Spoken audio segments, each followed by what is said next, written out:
E aí pessoal, tudo bem?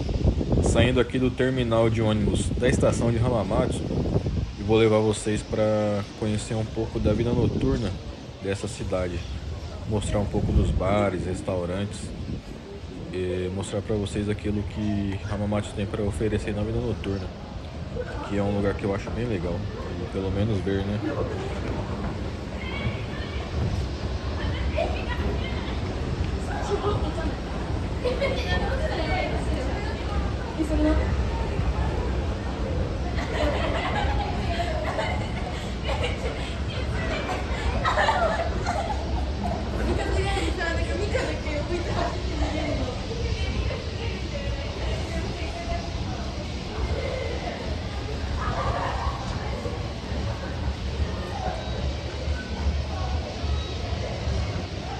Hamamatsu é uma cidade aqui na província de Shizuoka. É uma das cidades do Japão que mais tem concentração de estrangeiros por conta das montadoras que estão estabelecidas aqui em Hamamatsu e das cidades em volta, né? Hamamatsu tem uma região metropolitana em volta, como se fosse o grande ABC ali em São Paulo, que vem lá de Kosai, passa por Hamamatsu, vai até Iwata e tem mais algumas cidades depois, como Fukuroi, né? E tem bastante fábrica pequena que fabricam peças, né, para estar abastecendo essas montadoras maiores. Aí por conta disso tem bastante estrangeiro, bastante filipino, bastante vietnamita, tem muito brasileiro, muito chinês também, trabalhando nesse ramo de autopeças. Esse local aqui que vocês estão vendo é a parte externa da estação de trem, é o pátio externo, né? E nesse local aqui é onde acontecem a maioria das apresentações culturais, né? Artistas de rua e apresentações da própria prefeitura, né? E esse lugar que eu vou entrar agora é o pátio que fica no meio de uma galeria, né, que faz parte da estação também, do complexo da estação de trem, da estação de metrô, né, de Shinkansen. E aqui em 2022 foi realizado o Brazilian Day. Esse espaço um pouco mais à frente aqui, eu vou passar por ele daqui a pouco.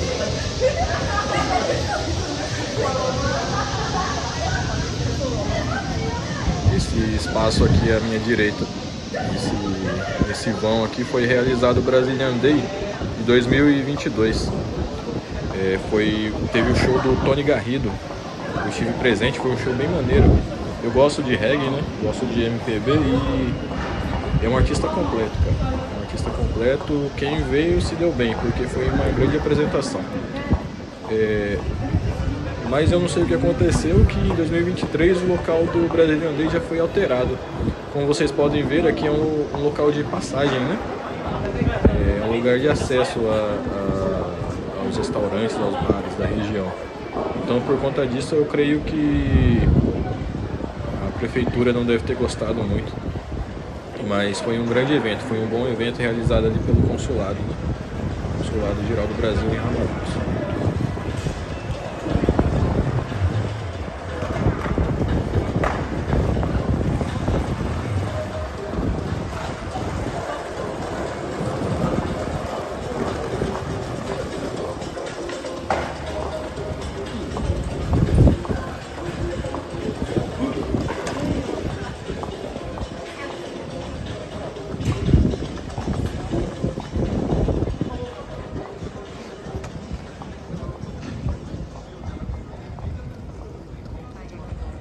E sobre morar em Hamamatsu, o pessoal sempre pergunta como que estão as ofertas de emprego por aqui, se está compensando morar na região.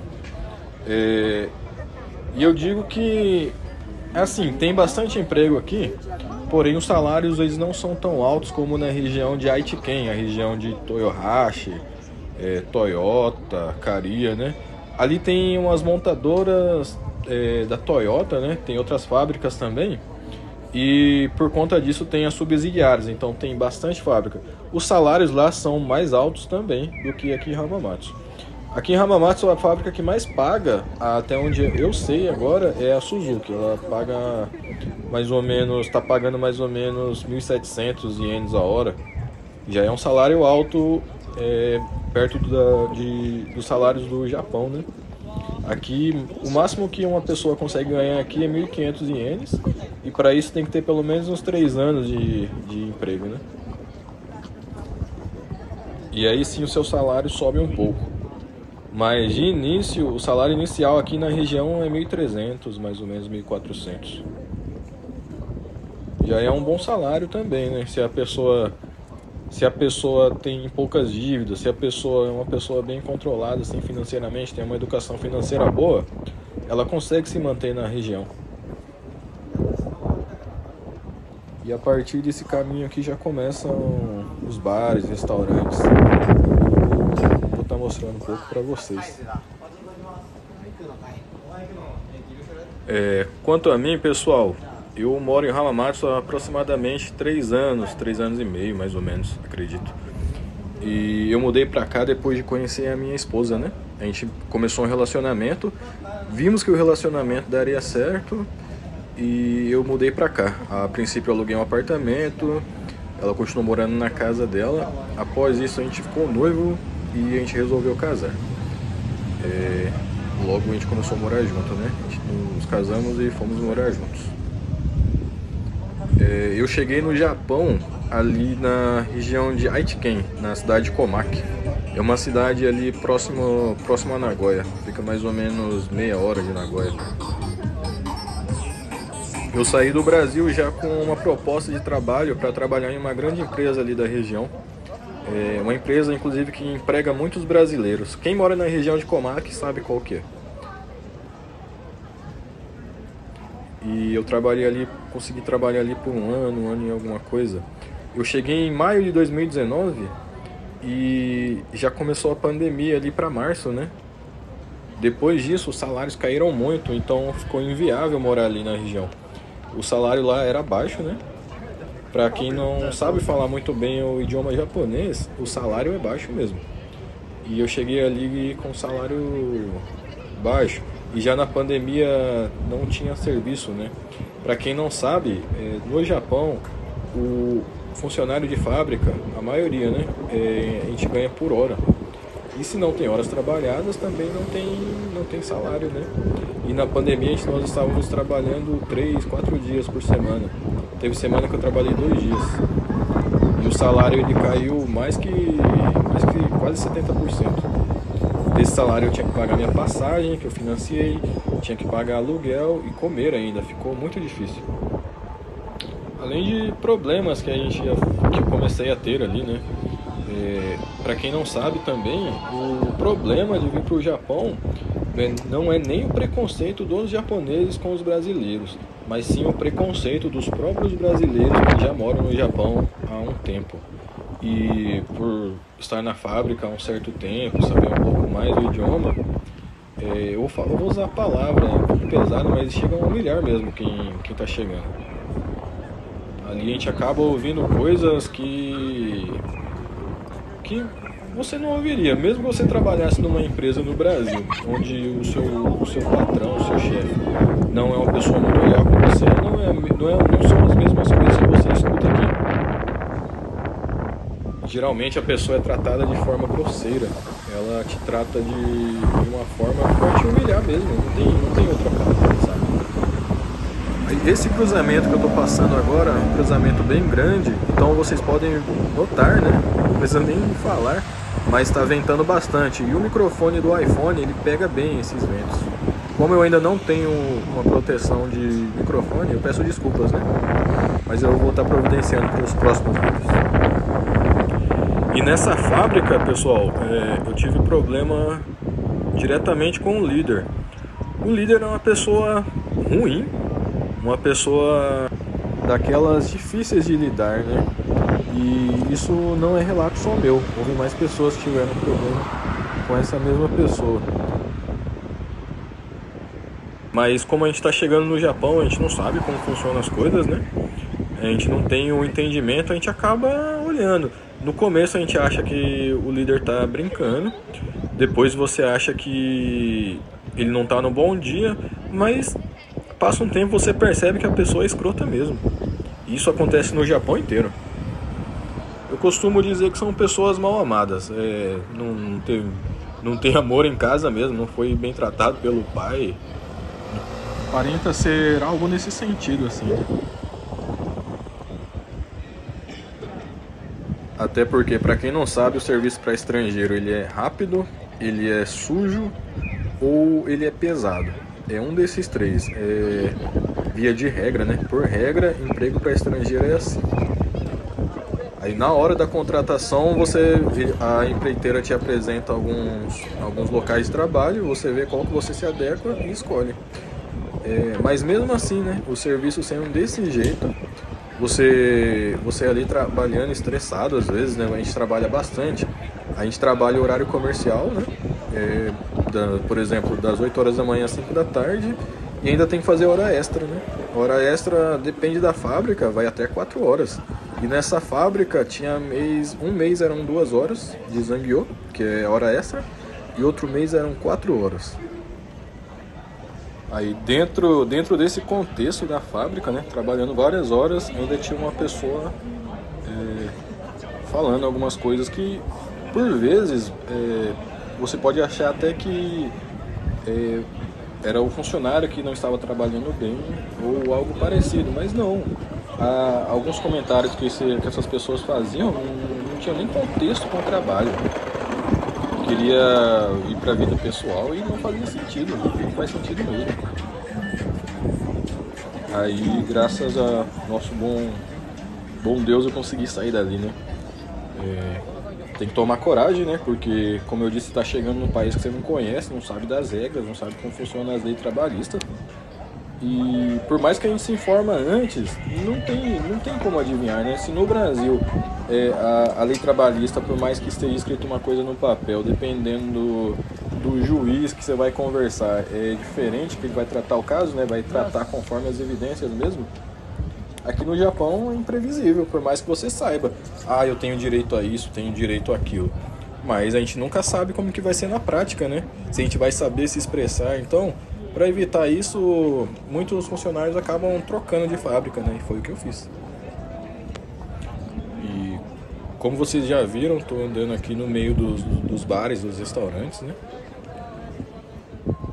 São vários prédios. Cada prédio tem pelo menos 2 ou 3 restaurantes. Alguns no subsolo ou a maioria para cima. E essas pessoas que estão na rua, elas estão esperando para entrar. A maioria. Uma coisa que se vê muito quando se pesquisa a respeito do Japão na internet é a respeito da solidão dos jovens, dos adultos, né? Dos mais adultos. A dificuldade em fazer amizade, em manter um relacionamento. Mas assim, quando você vai em uma cidade grande, metropolitana, né? Como Hamamatsu, Nagoya, Tóquio, que seja Osaka, você vê que os jovens saem em grupo, saem bastante em grupo. Eu não sei dizer como que funciona essa amizade ao longo da vida, mas assim, você vê que eles saem em grupo, frequentam karaokê, frequentam bares. Se você prestar atenção no pessoal andando, dificilmente você vê alguém andando sozinho. Claro que dá pra ver que a faixa etária não é tão alta, né? Deve ir aí pelo menos até os 25, 30 anos. Mas depois disso, eu acredito que até pela pessoa formar uma família, ter o seu trabalho, né? Ter o seu tempo ocupado com trabalho e filhos, eu acredito que fica difícil manter a amizade mesmo. Mas enquanto na juventude a gente vê que eles têm bastante amizade, sim. O grande problema aqui no Japão, em questão de amizades, eu acredito que é a base da confiança mesmo. Porque no Japão você não sabe quem são as pessoas. Por mais que você saiba que aquela pessoa é brasileira, você não sabe as intenções dela, por que ela veio para o Japão. E você colocar uma pessoa que você não conhece muito bem para estar contigo dentro da sua casa, dentro do seu contexto familiar, é complicado. A gente escuta várias histórias, né, de infidelidade, traição por conta disso. Há poucos dias mesmo eu estive ajudando um senhor a renovar o seu passaporte, né? Porque ele estava doente. Consegui fazer o agendamento no consulado, consegui movimentar a papelada, né? Para iniciar o processo da renovação de seu passaporte. Como ele estava doente e seriam ele e a esposa para estar indo embora, eles não tinham esse dinheiro das passagens, então ele resolveu ir primeiro na frente para o Brasil. Chegando lá, ele me ligou e disse: olha só, havia uma pessoa que dizia ser meu amigo aí, vivia na minha casa, mas chegando aqui eu descobri que na verdade ele tem um relacionamento com a minha mulher. E isso não é uma coisa muito incomum por aqui, pessoal. Aí existem vários relatos disso. E em questão dos relacionamentos, pessoal, eu posso falar do relacionamento entre estrangeiros, né? Por causa que é a minha comunidade e eu conheço muitos casos também, né? Conheço muitas pessoas e, querendo ou não, as pessoas acabam desabafando com a gente, né? Acaba contando um pouco de como é sua vida conjugal aqui no Japão. E eu garanto que é bastante difícil mesmo. Como eu disse, eu volto a repetir, né? A carga horária aqui de trabalho é bem grande, né? Então a pessoa acaba ficando exausta durante o serviço e chega em casa acaba não conseguindo dar atenção para sua esposa, para seu marido, para seus filhos, né? Isso acaba gerando muitos problemas no casamento, muitas brigas, discussões, separações, né? Traições. É bem difícil aqui. Não é incomum você ouvir alguém contando uma história dessa que aconteceu consigo ou com algum conhecido. E por vezes é um desabafo que a pessoa faz, né? Não vou citar nomes, não vou falar nada além disso, né? Mas assim, a gente ouve muitas histórias. E em questão de relacionamentos também, a gente pode falar do relacionamento dos pais com os filhos, que é um tema muito delicado no Japão, né? Porque pra mim, esse tema de pais e filhos, relacionamento entre os pais e os filhos, é o teto de vidro da pessoa que defende muito o Japão. A começar pelo ensino, né? É difícil um jovem chegar no Japão, conseguir aprender totalmente o idioma japonês e entrar no ensino médio ou na faculdade. Para quem não sabe, ao sair do ensino fundamental é feita uma avaliação para saber se o jovem tem aptidão para entrar no ensino médio. Saindo do ensino médio, existe a prova para saber se o jovem tem aptidão para entrar na faculdade. E se não tem a aptidão para estar entrando no ensino superior, o jovem é encaminhado para o mercado de trabalho. E não existe distinção de salário entre o salário de um jovem e de um adulto. O adulto e o jovem que eu digo é a comparação entre o pai e o filho, né? Não existe distinção de salário entre o pai e o filho que trabalham na mesma fábrica. Algumas sim, né? A pessoa, por ser aprendiz, entra ganhando um pouco menos, mas logo o salário se equipara. E o que acontece muito no Japão, casos que eu já vi, claro que não são regra, né? Existem suas exceções, mas até onde eu vi um jovem de 17, 18 anos ganhando o mesmo salário que o seu pai, o pai acaba perdendo um pouco da autoridade financeira dentro de casa, né? O filho começa a ver quanto custam as coisas, não se propõe a ajudar o pai a pagar aluguel, a fazer as compras de casa e acaba seguindo seu rumo, acaba seguindo sua vida. Isso é errado, o jovem seguir sua vida? De maneira nenhuma, né? Se o jovem decide sair de casa e seguir sua vida, ele tem que fazer isso, mas tem que fazer isso com zelo, né? Com êxito, a partir da educação que recebeu de seus pais. Aí, em questão das meninas, acontece a mesma coisa. Elas começam a ter sua independência financeira cedo e saem de casa, né? Acabam por não respeitar os pais, né? E o que acontece muito... Acontece isso no Brasil também, mas aqui acontece de igual ou até mais. É muita gravidez na adolescência, né? Tem muitas jovens mães solteiras aqui.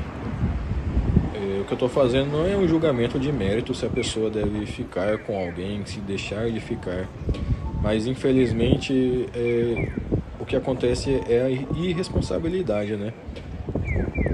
tem que levar em conta que nós moramos em outro país, existem outras regras, outras leis e, por exemplo, o reconhecimento de paternidade no Japão, ele não é obrigatório.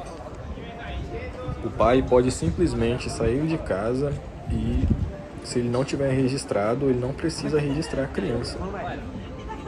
Isso não é incomum aqui. E acaba acontecendo que a moça, ela acaba tendo que arcar com as consequências sozinhas, né? E muitas vezes quem ajuda são os próprios pais.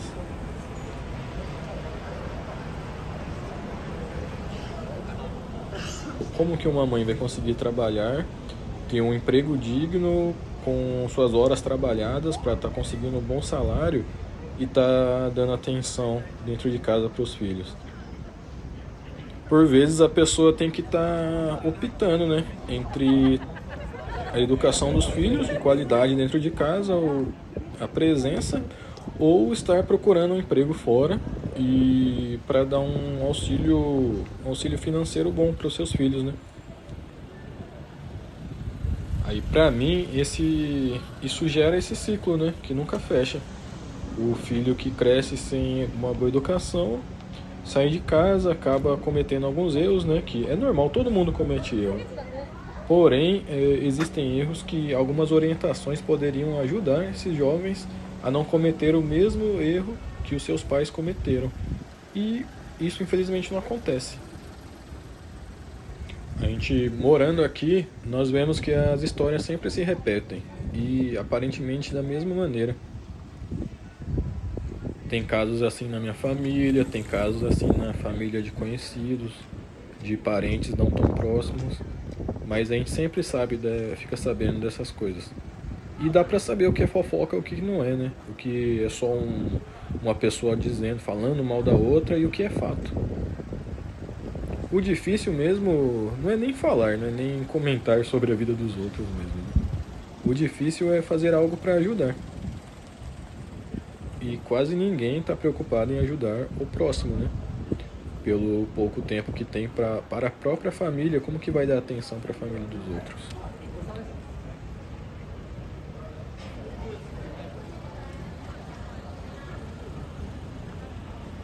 Outra coisa que as pessoas do Brasil sempre me perguntam a respeito do Japão é em relação ao preconceito. Se eu já sofri preconceito, se eu já vi preconceito, ou como que eu lido com isso, né, no dia a dia. E o preconceito clássico, como a gente está acostumado a ler nos livros de histórias, pouco acontecem aqui, né, de escravização, alguma coisa assim. Mas o que acontece entre japoneses e estrangeiros é a forma como eles nos veem. Existem alguns lugares que eles não aceitam estrangeiros, ou se aceitam, não tratam de uma maneira adequada, né? Com um olhar um pouco desconfiado, conversando de uma forma que não dê muita, como a gente fala no Brasil, não dá muita confiança, né? E eu acredito que essa é a forma mais comum assim, de preconceito, né? E isso acontece no mundo inteiro, né? No próprio Brasil, se você for de uma classe social inferior, se você está num lugar que é considerado de uma classe mais alta, vai ter olhares desconfiados também, né?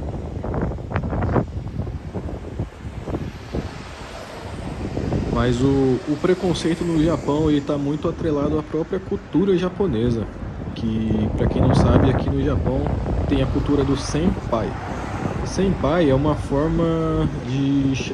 Em tradução direta seria algo como um superior mesmo, uma pessoa mais velha. Nas fábricas tem muito disso. O senhor que trabalha na fábrica há mais tempo, ele é o mais experiente, ele é o nosso senpai. E nós devemos respeitá-lo, né? Segundo as regras de etiqueta do Japão, a regra cultural do Japão. E essas regras, por serem culturais, se aplicam mesmo aos próprios japoneses, né? Não é incomum você ver um senpai tratando mal um subordinado dele, falando com grosseria, gritando mesmo assim, mesmo ele sendo japonês, né? Agora, com a gente que é estrangeiro, alguns são sim grosseiros, né? gostam de falar mais alto, falar com autoridade, ou falam com um tom um pouco mais alto, mas assim, o comum mesmo é eles pedirem que a gente trabalhe um pouco a mais do que a gente consegue ou do que deveria trabalhar. Como as fábricas, a maioria das fábricas, ou são montadoras, ou são fábricas que fornecem peças para as montadoras, a gente trabalha com tempo marcado e com produção, né? Produção, metas de produção. E, por exemplo, se a fábrica ela pede para você fazer 300 peças por dia, os japoneses com o estrangeiro querem que a gente faça 350, 360, é sempre acima da meta. Eles nunca querem que a gente faça a meta pré-estabelecida, né, pela própria diretoria. E quando a pessoa não cumpre esses pedidos, né, essas ordens dos superiores, do líder ali diário, acaba que o estrangeiro acaba sendo maltratado e colocado para trabalhar num serviço ruim, é cortado a hora extra dele. E para mim, por mais que haja controvérsia, né, com algumas pessoas que eu já conversei, para mim essa é a melhor forma de mostrar que existe preconceito no Japão, sim, com o estrangeiro, que é a tentativa de desumanizar o trabalhador. Achar que a gente tem que trabalhar mais que eles porque estamos no país deles ou alguma coisa do tipo, né?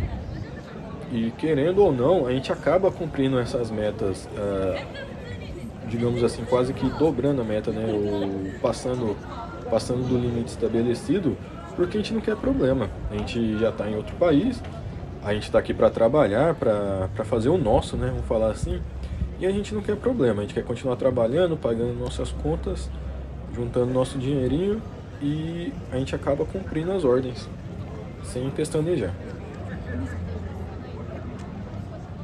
Agora, caso concreto de preconceito pessoal comigo, eu tive sim, e foi dentro da primeira fábrica que eu trabalhei aqui em Hamamatsu, de um japonês superior. Eu trabalhava num ambiente onde a máquina não funcionava direito. Ela vivia vazando óleo, vivia vazando ar, inúmeros problemas, peças quebradas na própria máquina. E como a gente é subsidiária de uma grande montadora aqui da região, a produção ela é pré-estabelecida e ela tem que ser diária, né? A meta tem que ser batida todos os dias. E a gente não conseguia devido à máquina ter esses inúmeros problemas que eu relatei. Aí por conta disso, às vezes ele ameaçava falar alto, ameaçava: eu vou te mudar de lugar, eu vou te colocar num serviço pior. Todos esses tipos de ameaças, né? E pra mim isso sim é preconceito, porque eu mostrava pra ele, eu mostrava ali onde estava o problema e nenhuma providência era tomada. Mas ainda assim eu não faltava, não chegava atrasado, fazia o possível ali para estar trabalhando, até voltar do nosso intervalo mais cedo para tentar fazer a produção. Eu voltava, mas era algo impossível. E quando a gente conseguia se aproximar da produção estabelecida ali, a gente acabava ficando muito cansado, né? Porque a máquina parando e a gente correndo, ficava uma coisa meio desproporcional, assim, ficava difícil de trabalhar mesmo. Quando acabava o dia a gente estava bem cansado e às vezes passava, né? Passava algum defeitinho. Como é uma fábrica de pintura, né? Solda e pintura, chegava pra mim, eu tinha que olhar a solda e conferir a pintura. E às vezes eu não dava conta de fazer isso, né? Devido ao volume do serviço. E a cobrança era bem excessiva mesmo.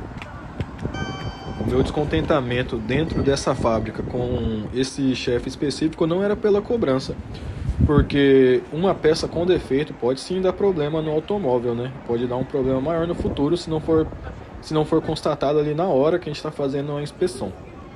Mas a condução de como resolver os problemas parecia que não era levada a sério. Parece que não é levada a sério até hoje, inclusive. Então esse é o meu relato com o preconceito que eu sofri. Esse foi o mais grave, assim, na minha opinião, que era me cobrado uma coisa, sendo que não havia a solução dos problemas que eu relatava dentro desse ambiente de produção. Daqui pra frente, pessoal, já começa o distrito da Luz Vermelha aqui de Hamamatsu.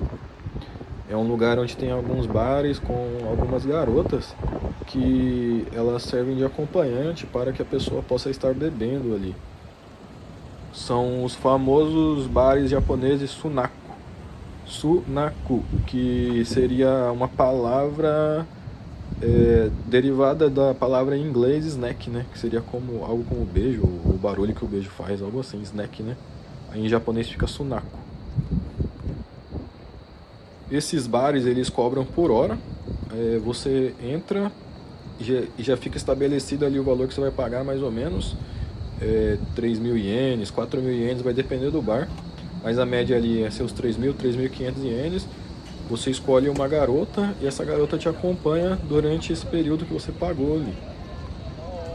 Isso até parece ser uma boa opção para quem está sozinho, né? Para quem quer curtir uma noite, não tem uma companhia.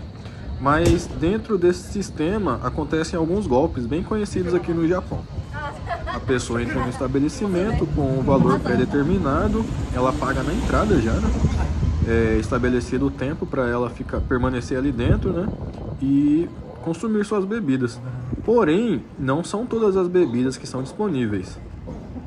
Em alguns casos, quando a pessoa pede alguma coisa fora do que ela poderia pedir, é adicionado em uma comanda, sem a pessoa saber. Tem alguns vídeos no YouTube relatando de pessoas que pediram cubos de gelo e foi cobrado até, por exemplo, colocar em real, 25, 30 reais por uma pedra de gelo. Ou, sei lá, $10 por um copo a mais, algo assim. E eu sei que no final das contas a pessoa acaba pagando bem caro. Valores aí que chegam a ser metade do salário, ou até mais, dependendo do lugar.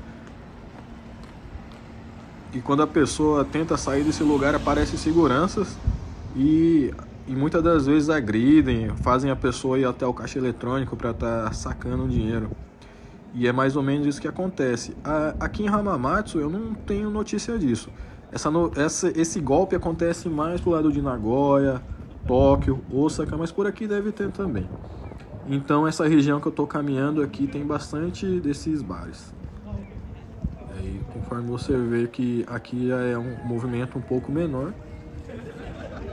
Visivelmente é um lugar mais ermo, mesmo em dias mais movimentados. Porque muitos sabem, né, desses golpes que acontecem. E a maioria evita de estar entrando nesses estabelecimentos, né? Mas, se você levar em conta que tem muitos estabelecimentos, não são todos que aplicam golpes. E eu acredito que não são em todas as pessoas que eles aplicam também. Deve ser alguém que fica mais alcoolizado, alguém que passa do ponto ali, né? Eles devem ficar observando isso. Aí, quando a pessoa já está meio ali debilitada, eles se aproveitam para estar lançando alguns produtos a mais na comanda, colocando pedidos que não foram feitos ou foram feitos mal explicados, né? Eu acredito que funciona mais ou menos dessa maneira.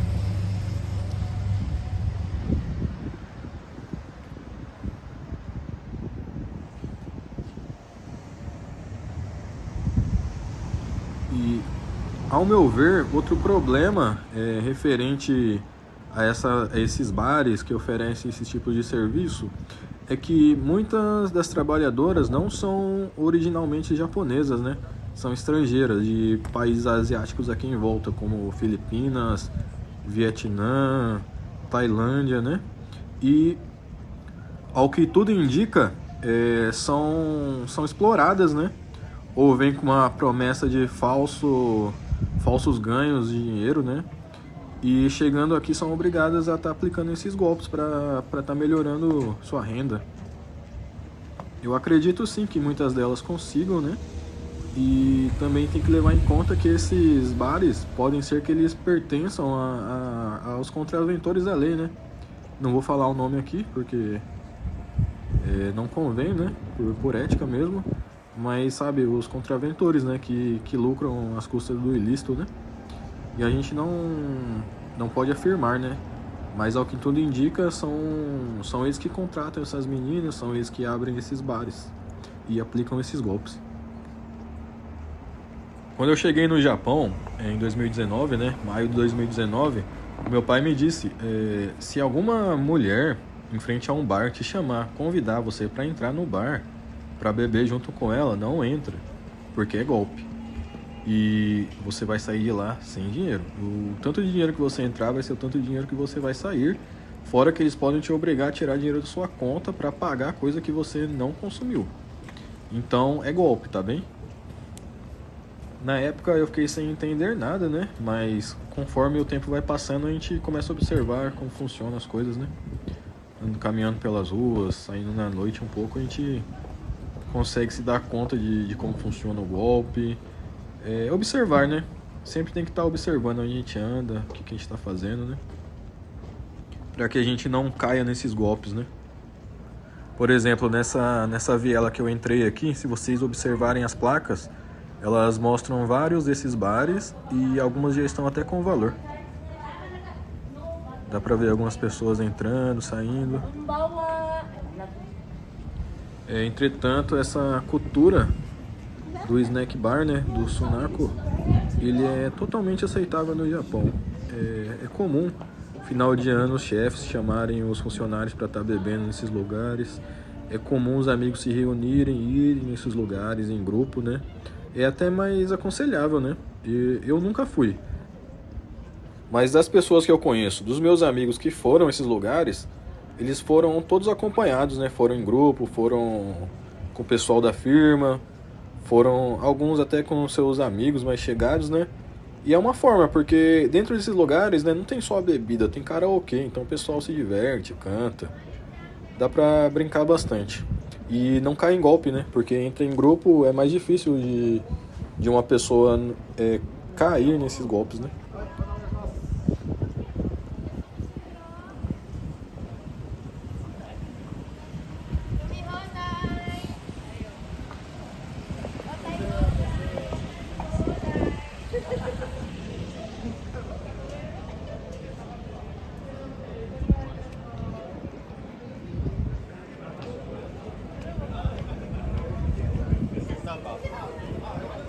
Aí chegando nessa parte aqui eu já me encontro no mesmo lugar que eu entrei, né?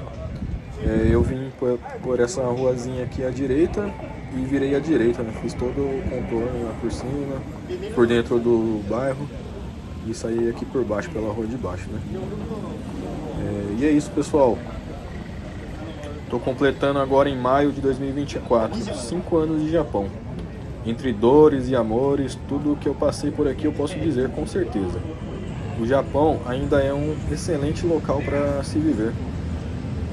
É um local onde o índice de violência é baixo, a educação é alta, o nível de saúde tem seus problemas, mas ainda assim ele é aceitável, sabe?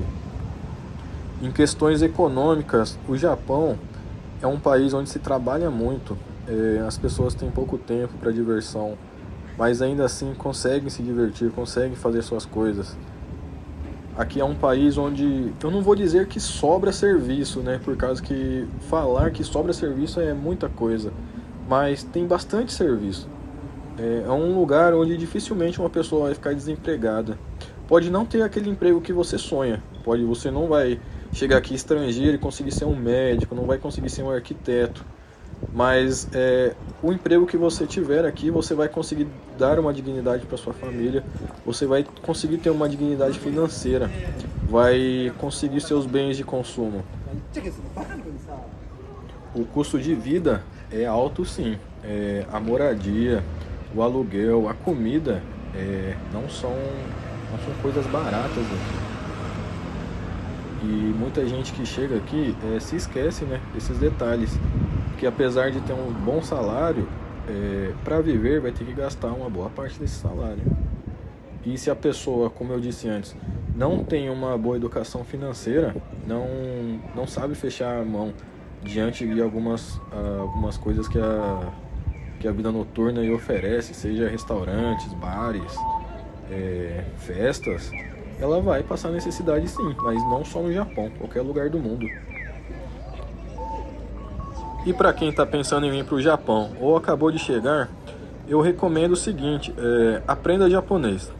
Aprenda pelo menos aquilo que você vai desempenhar na fábrica. Saiba o nome da peça, o nome da máquina, o nome do setor. Saiba informar para o seu chefe qual o problema que deu. Saiba dizer onde o problema deu, quando deu o problema. Essas coisas já vão te ajudar, porque você não vai precisar de ficar chamando o tradutor toda hora. Muitas fábricas têm pessoas capacitadas para estar fazendo tradução ali imediata, né?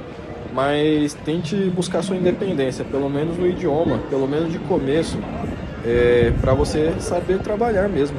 Se você veio para trabalhar, saiba se comunicar dentro do seu trabalho. Esse é meu primeiro conselho. Em segundo lugar, questão financeira. Evite bares, restaurantes de começo. Eu sei que o Japão é muito tentador quando a gente chega. Principalmente brasileiros que vêm do interior do Brasil, que vêm de uma realidade diferente.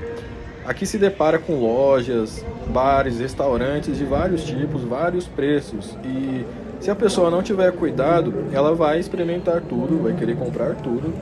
E no final do mês, o salário, por mais que seja alto, vai se acabar. Simples assim. Aí parece clichê o que eu vou falar agora, é bem óbvio, mas muitas pessoas não fazem isso por cair na ilusão aqui do Japão, né? Traça suas metas, né? Saiba quanto de dinheiro você quer juntar, saiba o tanto que você precisa trabalhar e faça suas reservas, pelo menos por 1 ano ou 2, se você conseguir.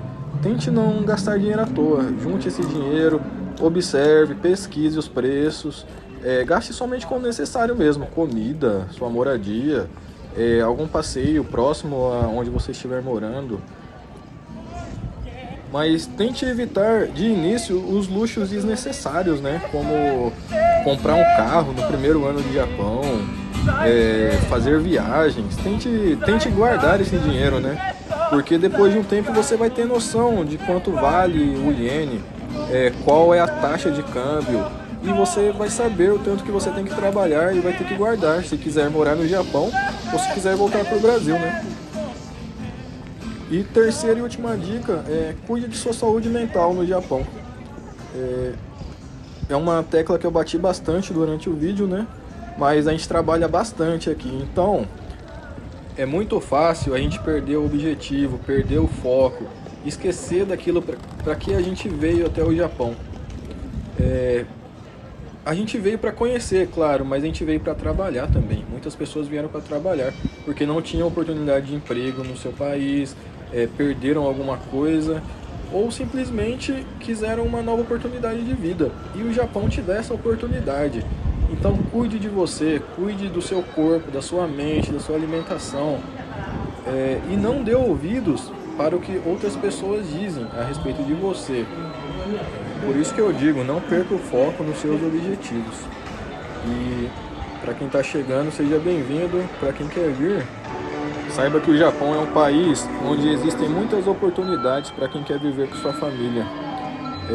Não se esquecendo, né, dos nossos deveres. Temos muitos direitos aqui sim, mas também temos muitos deveres e obrigações. E eu me despeço de vocês, pessoal. Agradeço por quem teve paciência de assistir até aqui. Desculpa algum erro de edição. Esse é o primeiro vídeo nesse formato que eu faço. Espero que seja o primeiro de muitos. Muito obrigado a todos, né? Eu peço agora que vocês se inscrevam, curtam, compartilhem. E até a próxima, pessoal. Espero que fiquem todos bem.